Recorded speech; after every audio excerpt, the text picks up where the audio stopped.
बेदम मारहाण केली। आपण महाराष्ट्राच्या सगळ्या लोकांनी तो व्हिडिओ बघितला। अरे 70 किती वर्षाच्या म्हातारीचं वय आहे बाबा?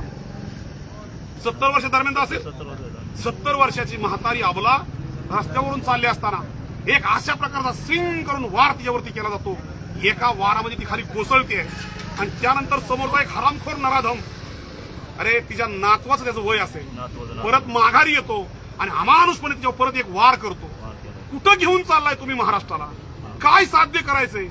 अरे वाटाने चाललेली ही धनगर 1 ते 2 मिनिटाच्या आत ही 100 मेंढ्या तुमच्यापासून निघून जाणार आहे। 100 मेंढ्यांना चालायला वेळ किती लागतो? अरे मेंढी चालताना सुद्धा सकस अशा प्रकारचं खत तुमच्या रानाला देऊन जाते। काळं भंगार, आबा काय पीक होतं रे तिथं? काळं भंगार रान होतं। काळ्या भंगार रानामध्ये 4 मेंढ्या गेल्या। काय खाल्लं रे तुझं प्रस्थापिता? का म्हणून तुझी एवढी मुजोरी? कुठला माज आला तुला?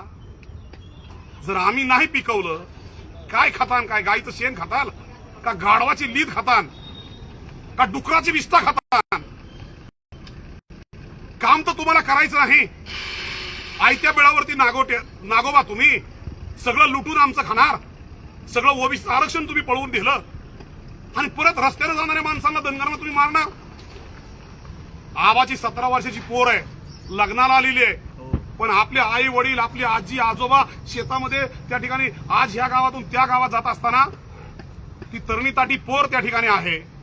तिला तुम्ही 6-7 जण उचलता, तिला फरफडत कुठं केळीच्या ह्यात न्यायचं, तिच्यावरती बलात्कार करायची तुमची मनुष्या। एवढे माजलात? रांजेच्या पाटलाची अवलाद आहे तुमची? चाललंय काय महाराष्ट्रामध्ये?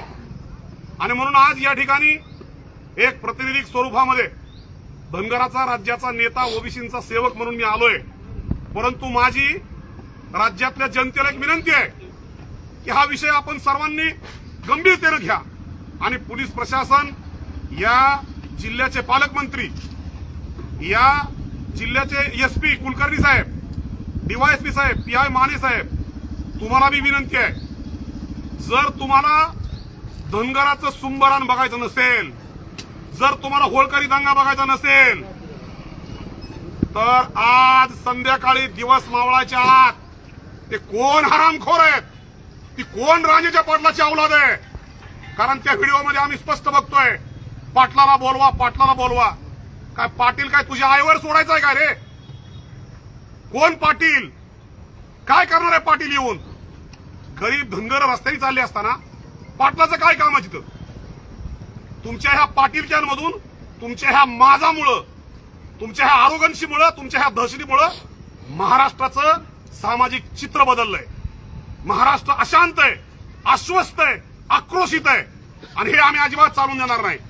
आम्ही तुम्हाला परवाच अंजनगाव खेलोबाला सांगितलं होतं की तुम्ही धनगराला हात लावू नका आणि मी अत्यंत जबाबदारीने सांगतोय, या बारामतीच्या मुढाळे गावच्या धनगर बांधवांवरती झालेला हल्ला आहे, त्या मतदारसंघाच्या लोकप्रतिनिधी, या राज्याच्या उपमुख्यमंत्री सुनेत्राताई पवार आहेत, पवार साहेब राज्यसभेमध्ये आहेत, पार्थदादा तिथं आहेत। माझी तुम्हाला सगळ्यांना विनंती आहे की आम्ही तुमच्या तालुक्यातले मतदार आहे, तुमचे लोकसभेचे मतदार आहे, तुमचे विधानसभेचे मतदार आहे, ही लोक आहेत, ही गरीब आहेत, त्यांच्यावरती अन्याय झालाय, तुम्ही ऍक्शन मोडवरती या आणि त्या कोण रांजेच्या पाटलाच्या अवलादी आहेत त्यांना जेरबंद करा, नाहीतर आम्ही अजून सुद्धा बारामतीच्या निवडणुकीमध्ये होळकरी दंगा घालू। मग आहे तिथे 1-4-2 ही धनगरांनी ठरवलं तर तुम्हाला कुठं ठेवायचं ते आम्ही ठरवू। आणि म्हणून ह्या फेसबुकच्या माध्यमातून इथलं पोलीस प्रशासन असेल, त्या ठिकाणी आरोपी 10 आहेत, 10ची 10 आरोपी जेरबंद झाले पाहिजेत। आणि जर तुम्हाला माहित असेल का बरं, मी पुणे जिल्ह्यातून आलोय, मला त्या 10ची 10 आरोपींची नावं शुभम माहिती का? मला नावं ती मी सांगितली का नाही तुला? मग जर पांडुरंग मेरगळा ती नावं माहित आहेत, मग पोलीस प्रशासनाला ती नावं कशी काय माहित नाहीत? आजचा सूर्य मावळाच्या आत सगळे आरोपी जेरबंद झाले पाहिजेत। पोस्को सारखा गुन्हा त्यांच्यावरती दाखल झालाय, त्या पद्धतीनेच त्यांची चौकशी झाली पाहिजे।